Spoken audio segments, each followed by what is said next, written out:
Join our knowledgeable hosts as they dive into the captivating universe of comic books, movies, TV shows, and pop culture. Get ready for vibrant discussions and a shared enthusiasm for all things superhero and beyond. A comic podcast straight from the panels. This is Beyond the Capes.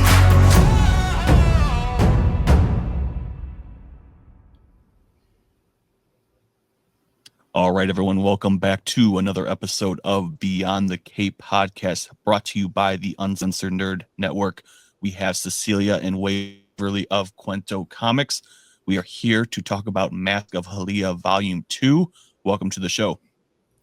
Thank you. Thank you, Ryan. Appreciate you having us on. Yes, and love having a host from Cecilia's native land of Chicago. So that's always really fun.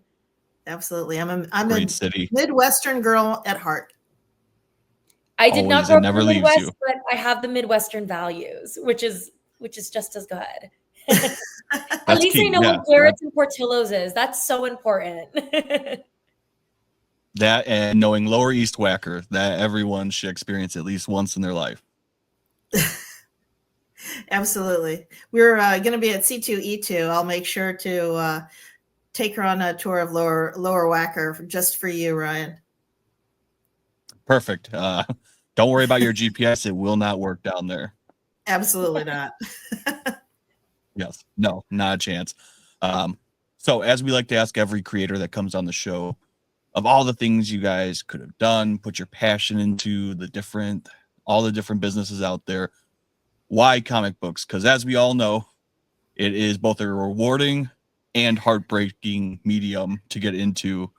You have to do it for the passion and the love of storytelling. Yeah, absolutely. So as you know, I've already mentioned, I'm kind of a Midwestern girl at heart, but an older Midwestern girl. I grew up in the 60s.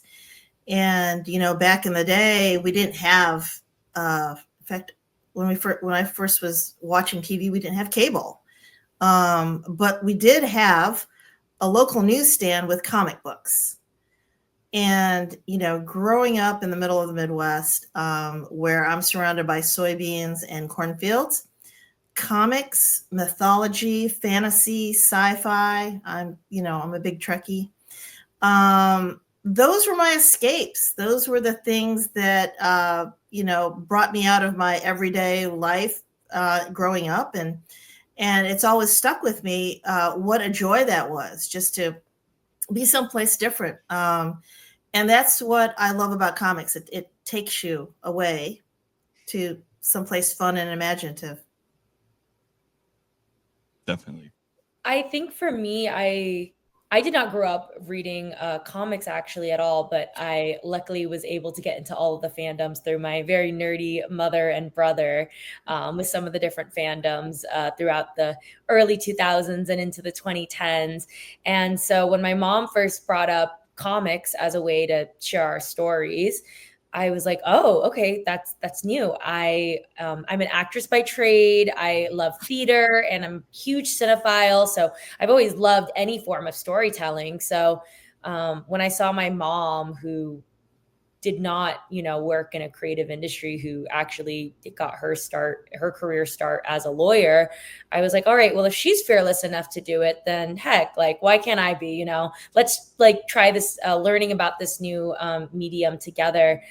Just because comic books seemed like a really great platform to share all of the beautiful, vibrant mythology that we were reading about in the Philippines. And so we kind of centered around comics because we thought, well, books are great. Books have words, but comic books have words and pictures. So you get a 2-for-1. So why not start there? And so ever since then, it's been definitely a learning curve for my mom and I, just learning about a brand new medium. But it's been, like you said, it is very fulfilling at the same time. And I think the comic book industry, every convention we go to, the fans, other creators, they have embraced us with such open arms. And that's what I really love about the community, is that everyone's so willing to share their information, share the history of all the different artists and the art form in general, and then also tell people like where to go, where to print your books if you're an indie creator, how to market yourself, great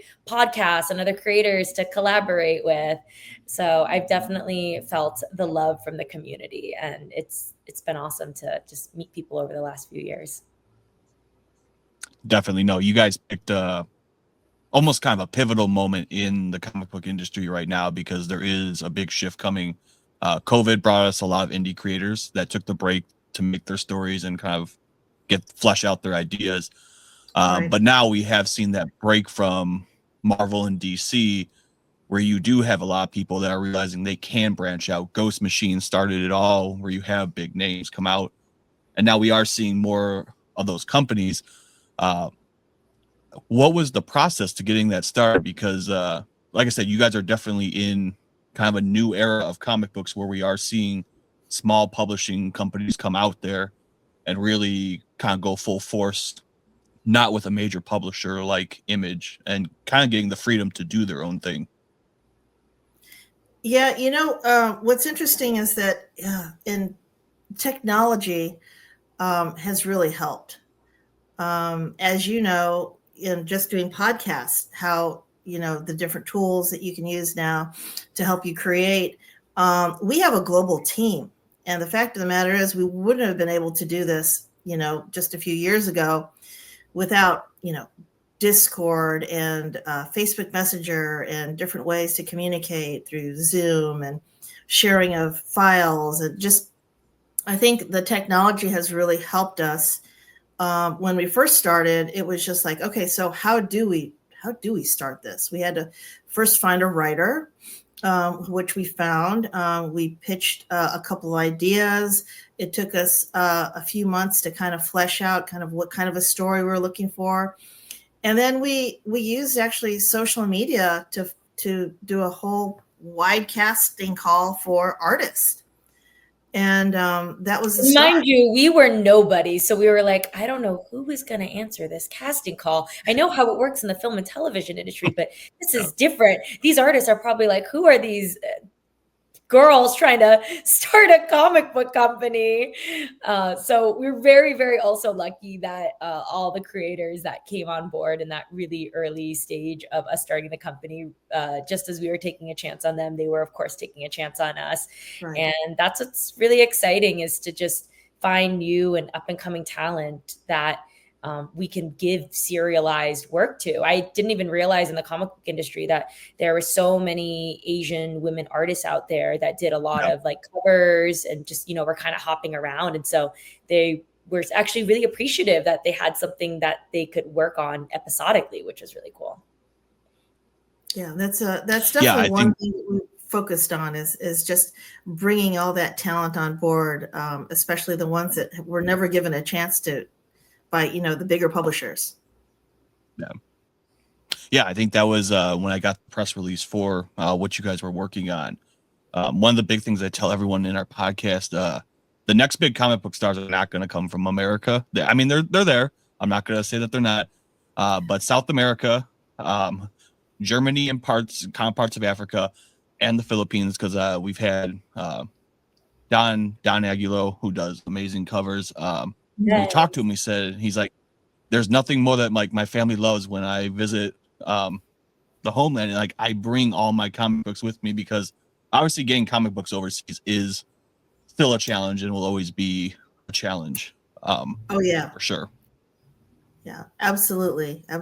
And we specifically, when we started this and we started printing, it's expensive to get comics over to the Philippines. But those books are heavy, especially ours, because ours is not the typical 22 pages. Ours are typically 32 to 34 pages. And we like to use heavier weight as well. And that was another thing, is even a physical product and packaging altogether was something that we were learning about. I was like, wait, there's weight to paper? Yes. Oh, okay. And yeah, so we definitely wanted to make sure that our comics would be accessible in the Philippines as well as here. And so that was definitely logistical challenges all the way around, as you know, with making comics, that there's always the next hurdle to get through. Yeah, definitely. I think one of the best things too about your company is that it is helping tell an Asian American story, which is in comic books a very underutilized. I mean, everyone knows Shang-Chi now, but I mean that's one character, and there's so many more to pick off of, especially women in comics. I've had this conversation with a lot of people. Again, I don't know how many times I have to keep saying it. When you look at and again, I'm not putting anyone down in the industry. Everyone is good, but it is crazy to me that some of the names that get passed up, Jenny Frison, who's coming to C2E2, Tula Ote, Mirka and Dolph. I could go on a list of all the female writers and artists that are overlooked. With your mission statement, how did that come together too, where you decided that, it's time that we kind of really showcase that, not only our culture belongs in comics and what we represent, but putting strong female creators and stories front forward in, I would say, kind of a dominated industry that doesn't like change necessarily. It takes us a while to pick up change. Oh, so there's a lot to unpack in that question, Ryan. But first, let me just start with there was a lot of things we didn't see, right? We didn't see the strong female characters. Not a lot of them. I mean, they're out there. Wonder Woman, She-Hulk. We didn't see a lot of Asian stories. You see it in manga, but not necessarily in the comic industry. You didn't see, and this is not against any artist at all, but we didn't see Asian women drawn the way we look. Or women in general. I started going to conventions with my brother before we started Cuento, and I was just like, oh, wow, I'm intimidated. And I realized that, if I'm intimidated, then that probably means another girl is, and that means that this might not be for us. And so we really thought, like, why don't we show like women's bodies portrayed like really the way that we look? And so that was really important for us to also show just on the page real authentic representation of our bodies, because I know that is something that gets kind of hypersexualized in the art form as well throughout history of comics. So that was something that we wanted to bring. When we first started, we knew we wanted to tell a story about a young girl going back to the Philippines, and so we ended up getting a female Philam writer. And then when we went to go out to look for the artists, it just so happened that the artwork that resonated with the story and matched what we were looking for ended up being Filipina artists or Asian women artists. It just kind of organically grew that way. And that's it wasn't that we specifically said, this is how we're going to make the company, but organically it just made sense. And, Waves, you can elaborate on the fact that we've just got such a terrific team of women globally that just were willing to hop on and give us their talent and their efforts. Well, what's crazy is when we went to the Philippines and we met our artists for the first time, it was so special because even I was so surprised that they said that we don't even get to work on a lot of stories that are about us. And I found that so shocking. Even artists being there from our motherland is typically a lot of Philippine artists get outsourced for other international work and other projects. So the fact that it was even kind of groundbreaking to them made me really take a step back and be like, okay, this is important and this is needed because this is something that's not seen. We always say on and off the page, but it really is true. I feel like I say it all the time in interviews, but we really wanted to change the industry and, make some sort of headway, both in the storytelling, but also in the artistry, and show that, Asian women were not always, I guess, encouraged to go into the arts. Luckily, I had a mom who was always really, really supportive, but I know that's not the case for everybody. And so that was important to show that not only can we do amazing art, but we can make a living doing it too. Yeah, no, that's a tough sell. I mean, like you said, comic book industry is not for the faint-hearted. It requires a lot of grit. Now, for you guys, obviously starting a big project like this from scratch, there is a lot to learn right away, even with the correct resources to catch you up. Is there anything in particular that really shocked you with making the comic book itself? I know for a lot of people, converting a story to panels is one of the hardest things in overseeing the storyboard of it and realizing just how little you really get and how much you really have to break up a story into parts. That is a really hard one to grasp until you get that first one done. Yeah, absolutely. Being able to tell a story and keeping in mind that the reader actually has to think about what's going on in between the panels, right? Because it's not a film, but it's just snapshots. And you're absolutely right. Storyboarding was an interesting journey for us to learn. Thank goodness we have an amazing team who our artists are able to just take the script and go, okay, this is what it's going to look like. And between our writers and our editors and our artists, they were able to take our story, turn them into panels, and then throw the amazing artwork on top. So yeah, that was definitely a challenge. Just the logistics and the process was interesting. To be honest with you, I didn't know what a flatter was. I didn't know you had to have a flatter in between inking and the colorist. That was brand new to me when we first started out. And Waverly, I don't know if you had any aha moments, but I know the other one for me was bleed and trim.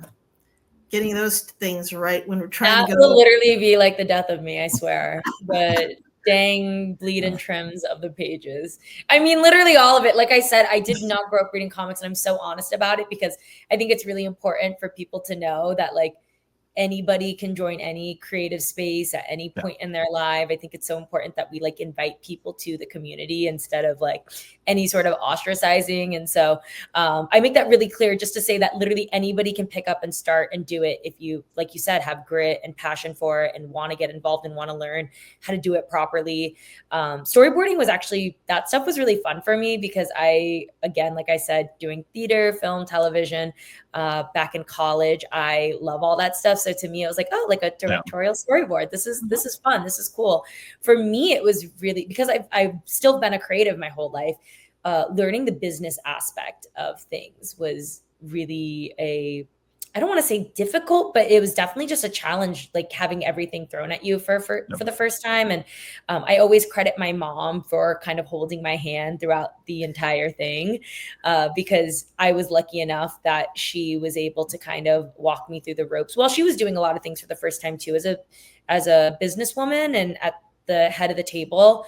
It was really fun to learn underneath her and feel empowered to make business decisions and just learn different avenues. I never, when you're creative, like growing up, I think you maybe definitely as me as an actor, you have an agent and you have a manager and they get you the roles and they get you in all of those things. But as I grew older, I realized that I didn't want to just have a passive role in my career and my art. I realized that I really loved being on the flip end of things, which was the producing and doing the logistics and coordinating all of that stuff. So learning how to even like navigate the comic book space for the convention space for the first time, not comic book, convention space for the first time was even a challenge in and of itself, loading in and loading out. And if there's going to be Freeman guys at the door or not. Every San Diego, we're at a different parking lot and they say, oh, sorry, the load and dock is not here either. And everyone's running around with their like heads cut off like chickens. Like they're like, where are we going? And so it is really interesting to see that even amongst the conventions and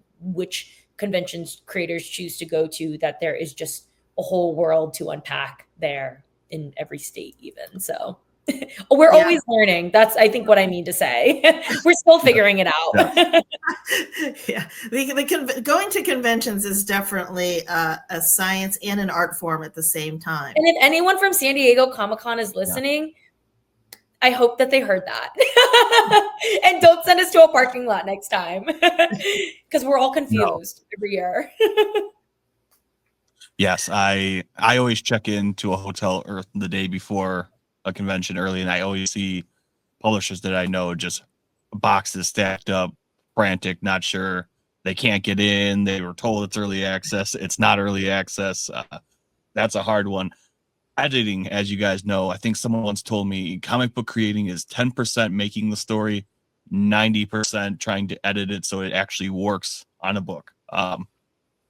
The amount of work that goes in to remarking, to inking, again, flatting and putting everything in, that is pretty much all your time. Writing the story, once you have the main character and everything ready to go, that's the easy part.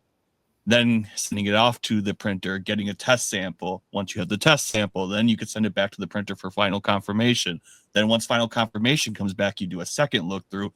Then you give them the final okay before it finally ships. And that's just for shipping. And I think too, just for LCS, it seems so weird that you can't just call a comic book and say, "Hey, I want to sell my comic book there." You have to register with Lunar or Diamond. You have to get a distribution code. You have to be in the system. And Oh, and you were unfortunately, not right now, always it's in really the system surprising. too. So that's a Yeah. great, Yeah. actually, segue. I don't know, to that story of how we started even marketing our books in the comic book store. Oh yeah. Because So we totally like knew, like, yes, Lunar, Diamond, go the catalog route, but yeah. as a small indie company, I think it's really, like you said, it's a grind that our margins, paying artists, paying the Tiny. writers, shipping the books, creating, just printing everything. But that by the time you get to the convention or by the time you get to the comic book store, your cut is not a lot at the end of the day. Like, those margins are really thin. So Cease decided to do guerrilla marketing of herself just to even see and put some feelers out before we went, the distribution route, which now, of course, we are. But I just love it because that's just like the most Quento, like, Yeah. value system that we use as a company. So Waverly's kind of referring to how we started getting into comic book stores. I literally would call comic book stores, and a few of them would say, "Oh yeah, we don't really take indie comic books in our store." And you're like, well, why not? This is good. And some of them would actually say, because they're not good and they don't sell. And so I started taking another tactic. I actually started walking into the comic book stores. Yep. So I would walk in with the comic book, and this is issue 2, and I'd show it to them, and they'd flip through it, and they'd be like, "Oh, it has a barcode. Oh, it has a price. Oh, it's heavy and it's thick. Yeah, we'll take a chance on you." I literally did that. I don't know how many times. And every time I walked in and showed them, what I had, they're like, "Oh yeah, okay, we'll do that." So that was just kind of the start, because I looked at the numbers from Diamond and Lunar, and I'm like, "Ooh, can I do this myself?" Yeah. And so that's how we self-published, we self-distributed. And for the first year, I had a spreadsheet that said, "Oh, I've got 10 copies here, and I've got 15 copies here. Waverly, can you run by and get a check or something?"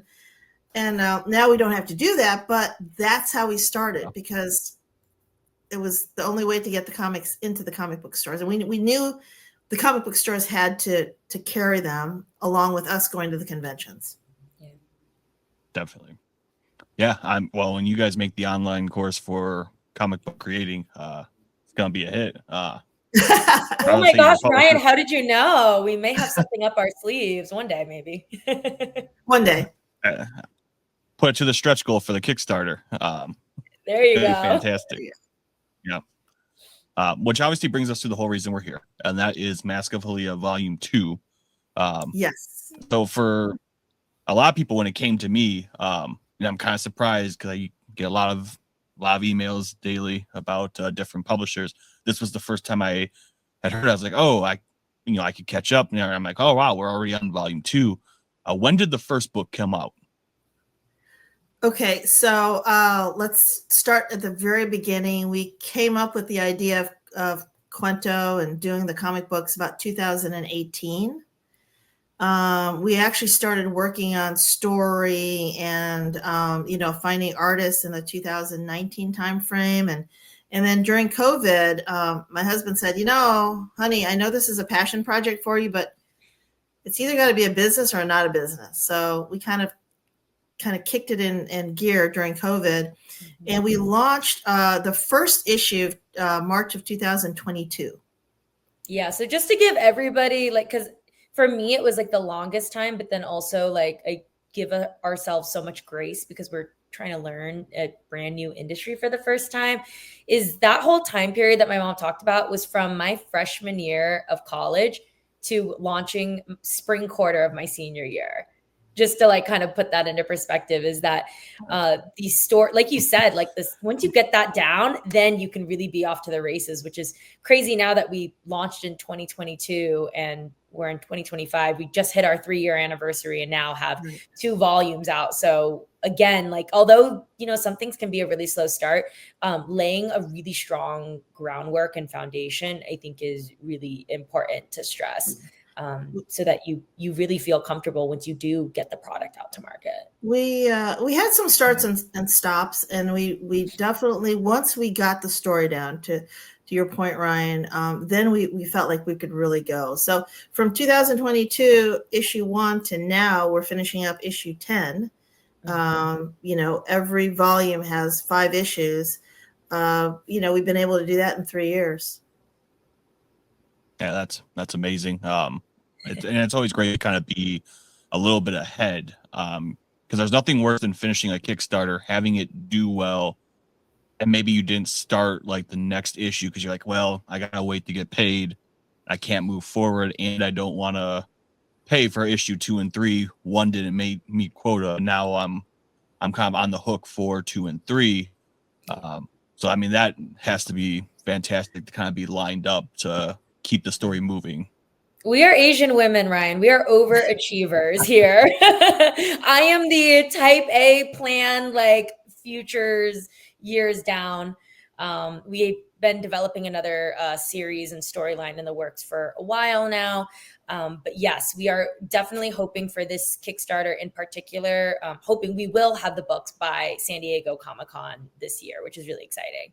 And then we had the big deluxe volume that we launched at San Diego last year. So we'll be able to follow up the new convention run with this book, which we're really excited about because lots of people have been asking, and everyone seems to really love a trade. I know we're in a binge culture with all the streamers and everything. So we actually will be moving direct to graphic novels for the rest of the series on. Yeah. Awesome. Yeah. So seems for like everyone everybody really likes it. Everybody likes the hardcover. Yeah. A trade in hardcover is always the way to go. Yeah. Yeah. That's 100%. That everyone loves it. I love it. That's one of the better things about convention is getting a bigger chunk of story right away versus by having to buy 50 floppies, for sure. And ours is definitely an epic saga. We have so many characters still to introduce, and in volume 2, we're getting to weave in so many of the characters that you met in volume 1. And so we definitely tell everyone to bear with us because it's ramping up. So excited to hear more about what people think as the story continues. Definitely. So for everyone listening that might not be familiar, had gotten a chance to read volume 1, how would you summarize the story of this is what the book is about, your convention pitch? Ooh, our convention pitch. Well, our convention pitch starts with us actually waving the Filipino flag at our booth. If you've ever actually seen us in action at any of the conventions, you'll see people going, "Uy, Philippines," because they'll recognize the flag. And even just non-Filipinos too. They're like, "Is that the Filipino flag waving?" We're like, yes, it is. Come check us out. So it's a very odd strategy, but it's our kind of bat signal, if you will, to signal in the Filipinos, because they typically don't find a lot of stories and content for, our culture. So that is the start of our convention pitch. And then we, of course, bring them in and we let everyone know that it's a dark, supernatural urban fantasy series set in present day Philippines. It follows a young Filipino-American teen named Marisol Reyes who goes back to the Philippines for the wake of her great-grand Lola and discovers she comes from a long line of Philippine babaylan, or shamans, if you will. And babaylans were very, very pre-colonial, historic healers and witch doctors in the Philippines. So there's a lot of oral and written tradition on them. And they're still practicing babaylans in the Philippines today, which is really cool. The research in general has just been so fun, especially as Phil-Ams. My mom grew up in the States. I did as well. Our grandparents immigrated. So my grandparents immigrated. So it was really important for us to make sure that we were doing the proper research. And then also culturally, it was so much fun. It was a blast for my mom and I to reconnect in that way for something other than family and food. Yeah, so it's there's so many layers to the Mask of Haliya series. It's kind of Filipino Game of Thrones, if you will, because there's lots of different story arcs, lots of fun characters, some not so nice.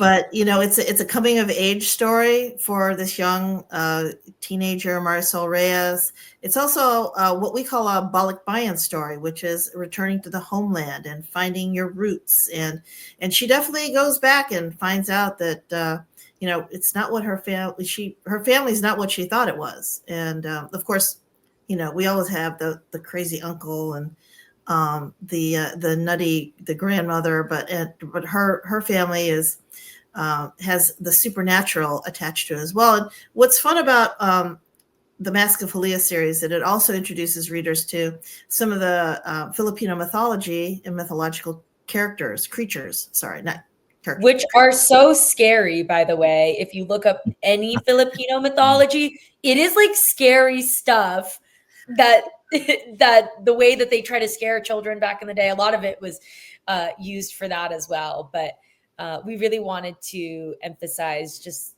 how vibrant the mythology is in Asia and in the Philippines, because of course we get so much Western mythology that's in media, Greek, Roman, Norse, and that was my mom's favorite, by the way, growing up. So yeah, and we got nothing on. I mean, werewolves and vampires are nothing compared to some of these crazy Filipino creatures that we have.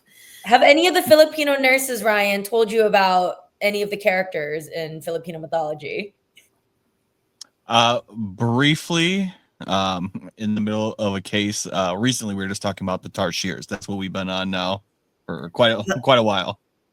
The Filipino monkeys? Yes. That's been our recent topic, like the past couple of weeks. I now have a magnet in my locker with the Tarshir on it.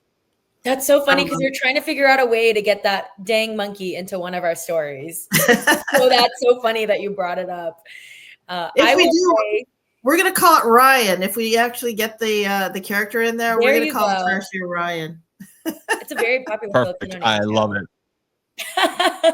There you go. I'm all I would love to tell people about the Manananggal, who we actually have featured in volume 2 of the Mask of Haliya, because the Manananggal to me is just like the scariest one out of all, because she literally she's basically an aswang, which is like a Filipino vampire, but she takes it up a step notch. She's just like extra crazy on top of being an aswang. She severs her torso from the rest of her body. She portrays herself as this beautiful woman, but then in the middle of the night, she has this long piercing tongue that sucks the fetuses out of pregnant women's bodies. Like, who thought of that? In fact, who are we trying to scare back in the day with that story? But truly terrifying if anybody looks up a Manananggal. So yeah, we have lots of more Filipino mythological creatures in volume 2, which is exciting for us. Yeah, to share. That's awesome. And again, everyone loves. I feel like more so now we've come into horror comics finally making a kind of a comeback, or at least that's the suspense of it. And again, mythology has always played a role, but I think that's another one that's kind of come full circle where we appreciate more of the mythology. When making a book like this, though, I always wonder, is it hard? Because I have a lot of family from Norway, Finland. I'm very familiar with Norse mythology. You have to turn some of those stories, because some of those stories are very hard, and the lesson is just like, oh, don't pick up sticks or put your house to the left, and it's like that's the moral of the story. Was there any difficulty kind of taking some of those mythologies that you understand what they were trying to accomplish, but it doesn't translate well story-wise, but the character is so good, you're like, well, if I just tweak the story or something, we could still use this. Yeah. We say that while we've done so much research on the mythology in the Philippines, we do say that we take our own creative liberties with certain things, and we are very sure to mention that. But I think the overall theme, especially just as we've done a lot of research for volume 2 with the new mythological creatures, is a lot of things in the Philippines always go back to land and being very respectful of the land. So we have a phrase in Filipino called tabi-tabi po. So if you ever enter the forest, you're supposed to say that as like excuse me, I'm passing by, like, don't harm me. And it's really all a moral lesson of making sure that humans remember that we are not the only inhabitants of the land, that there are other creatures and there's other animals and the environment, for instance, and that we are also just visitors passing by. And so that's something that I think is really beautiful. Our main mythology is based off Haliya and Bakunawa, which we haven't talked about. So I was going to say that one fit really perfectly with what our story ended up being. Yeah. So Haliya is actually one of the 7 moon goddesses, and Bakunawa was a Dewata of the sea. And the backstory of the Mask of Haliya is that Bakunawa saw these beautiful lunar goddesses and wanted to possess them. And so one by one, the Bakunawa started eating the various moons. And finally, the people on Earth in Middle World were saying, hey, Bathala, who's the creator god, pay attention. This Dewata of the sea is eating all our moons. And so he stopped the Bakunawa from eating the last moon, and that was Haliya. And so the story goes that she now dons a mask of gold to hide herself from the Bakunawa. And the Bakunawa reappears every lunar eclipse to try to eat Haliya. But it's an ongoing battle through the ages. So that's the kind of the backstory of Haliya. But I love that it is their explanation for a lunar eclipse, which I think is so fun that they found a supernatural way to explain these supernatural events that were happening in the sky back in the day. And of course, the moon is very much tied to feminine energy and women and the divine feminine. And so it all fit just so beautifully. It was very poetic the way it happened. Yeah, no, that's the best thing about mythology, because the stories are just so imaginative, and it's crazy how we don't have more stories like this that adapt them. Now for this book, and I don't know if your first book, did you do through Kickstarter? We did do a Kickstarter. Yes. We launched that the end of 2023. And then of course we got the books out by San Diego. That's kind of always our target goal, is because San Diego is just really such a huge platform to be able to share new works, especially as an indie creator.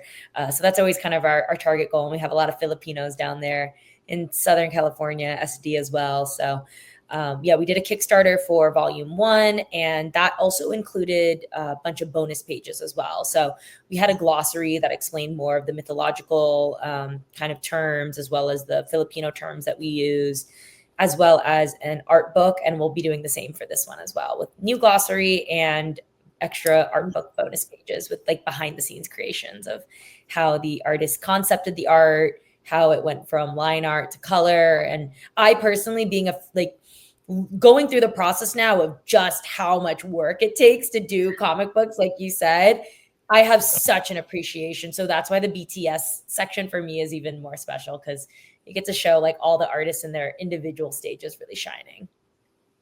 And you can see now why Waverly's my COO. She's got this process down pat.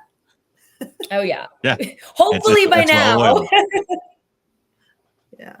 And I think the biggest thing with Kickstarter, obviously you guys probably noticed from the first Kickstarter how popular and the reason they get popular. Was there anything you got done with the first one? I know second one we talked a little bit off air about. There are some surprises. We're gonna stay updated on what the surprises are. But I feel like it's very confusing when an indie creator kind of gets into the first Kickstarter and then they realize, oh man, like, we sold our book and people are asking me what are the stretch goals. Like, I didn't know people want stretch goals, or I didn't even think that they were going to get our book. Was there anything you learned or you saw? You're like, next time I really want a bookmark, or I really want like a collective card or something, anything in the Kickstarter, you're like, oh, that would be just a great add-on. Yeah. So we can divulge some of the Kickstarter stuff, right, Waves? We do have what I think is my favorite is the playing cards. We have playing cards this time. And I've been that was actually the one that my mom wanted so badly in volume 1 that we did do for volume 2. I didn't realize how popular trading card. I was like, do people really want to carry around like a Bakunawa trading card in their wallet? And everyone's like, yes. I was like, okay, cool. Because I get it from, so I have a roommate who's obsessed with K-pop. She has her own K-pop group, and I have the trading cards of the boys, and I was like, oh my gosh, I get it now. Like, I'm like a stan, I'm a fan, like, okay, cool. But I was just like, to me, because I made the thing, I was like, nobody wants that of our stuff. Like, so it is fun to see that people, to see what people are excited to see in this new Kickstarter. So we did throw in some things that people requested last time. But yes, trading cards will be in this Kickstarter. So I'm super, super excited about that and hope everybody loves them. I think they will. We also just recently showed the prints that will be part of the Kickstarter, and those will be some of the individual cover arts from some of the individual issues, which is really exciting to see that on full display, because it was so fun for us to be able to use, again, like we said, Asian women talent from across the globe, all with their own different style and through their own unique spin on the Mask of Haliya. So that's always really fun to see. When we first started, we definitely wanted to showcase different artists. And so every cover is a different artist. And when we first started, it was like, oh, who are we going to get to do the next cover? Who are we going to get to do the next cover? Now we're getting folks coming to us saying, hey, I want to do a cover. Which is great, because it makes it a lot easier. Yes, hit us up. we love when people come and show us their portfolio at booths and everything like that, or even just email us. It's so cool, especially when we were just starting out and had no idea that we had no clue if anybody would want to work with us. Yeah, that'll be awesome. Yeah, and trading cards are still big. I think the one that I've seen people do that you guys should do is make trading cards for the booth with your different artists on the trading cards that you hand out during Comic-Con that highlights their profile. I've seen a lot of people doing that recently. I think that's one of the best things ever. I love trading cards. I collect all the Marvel card sets still. I love that, like, but I do. It's really, there's a new wave and resurgence of all the fandoms and doing that stuff. So it's really exciting. And again, that people are taking a chance on indie creators outside of the Marvel and the DCs. Definitely. So for this specific campaign, and you guys may or may not have this information, one of the best things about Kickstarter is a lot of times we will have the publisher, whoever they team up with, especially for printing and whatnot, you can go back and get volume 1 along with volume 2, which is always good, because it's very hard to jump onto like a Kickstarter volume 3, be very interested, knowing I just have to miss these past 2 volumes because I can't get it. Is that going to be an option with this Kickstarter as well, to pair 1 and 2 up? Absolutely. Oh, most definitely. Yes. So if you missed volume 1 and you hop on the Kickstarter for volume 2, you will have the opportunity to get both of them, which is great, because it's just like, Netflix. You can binge read both volumes at the same time, which is great.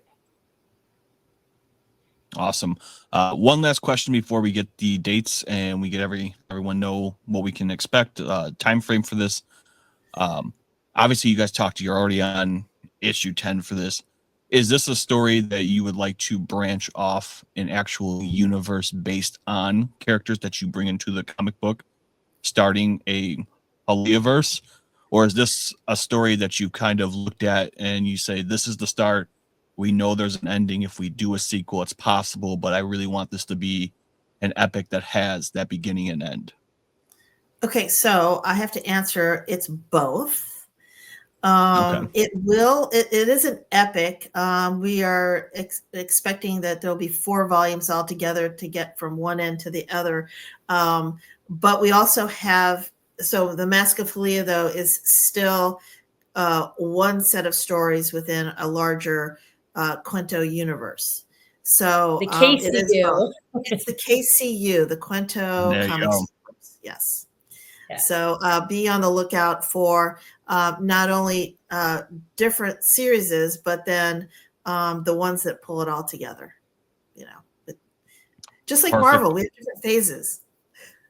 Exactly. Hey, there's nothing wrong with that. There's a nice little time to digest the story and get ready for the next. Right. So for everyone listening, what is our time frame looking at right now with the Kickstarter? When the book will roughly get? What are we roughly looking at? So right now we are pre-launching the Kickstarter, and the actual Kickstarter launch should be coming very soon. That's according to our publisher. That's what I'm allowed to say. Hopefully by the time this episode's out. Yeah, and more than likely by the time this episode is out, the Kickstarter will be live. And then once we do the Kickstarter, we hope to have books in hand definitely before San Diego Comic-Con, that time frame. So we're Nice super quick excited. turnaround, Yep. Perfect. So for everyone listening, obviously this is recorded, so when you see this pop up, we should have the links by then as well. Go ahead and follow the links. Where is the best place for people to follow you guys and what you are doing with Cuento Comics and to stay up to date with the story? All right, I'll let you say that, Willis. At Cuento Comics, KWENTO Comics, on Instagram, Facebook, X, I was going to say Twitter. Oh my gosh, I always get those confused. And TikTok, as well as our website, cuentocomics.com, where you can find the issues, the books, and all of that good stuff. And then if you're in the area for any of the conventions, we'll be at C2E2, we'll be at San Diego, WonderCon, New York Comic-Con, and LA Comic-Con. As well as for the first Awesome. time this year, the LA Book Fair, LA Times Book Fair. Oh my gosh. There you go. Okay. LA Times Book Fair, which is, I think, the largest book fair in the nation. They have, I think, an attendance rate almost as much as like San Diego Comic-Con. So it's supposed to be really, really big. So we're excited to tackle just the general book market as well and see how we do there. It's at my rival school though, so that's okay. For the sake of the comics, we'll look past it. Yeah, I know. We'll look past it. They're having us. Oh, and also, actually, right before we got this call, I got some of the merch that we will be debuting for our convention run. And I'm actually wearing one of the shirts. If you guys are watching on video, it's the Haliya line art shirt. Oh my gosh, I'm gonna like raise it high just so you can see it. It's an acid wash shirt. It's oversized. It's so comfortable. If you saw it, if you loved it, come visit us at our booth and grab one. Perfect. Well, thank you guys for coming on, telling your story. We look forward to, again, watching the story unfold. I'm sure I'll see you guys at C2E2 since I'll be there. Wonderful. And yeah, can't wait. All right. All right. Everyone, if you were listening to this was obviously recorded. So follow the links, go to Kickstarter, Mask of Haliya, tell them that you want it, and get ready for an epic story. Thank you guys for coming on. If you enjoyed this episode, listen to the rest of our episodes on the Uncensored Nerds Network, along with our other associates. We Got Issues, Plot Hole Productions, the Comic-Con podcast. And again, subscribe to the Mask of Haliya and get ready for a great story. Everyone listening, have a good night. Thanks, Ryan. Thanks everyone.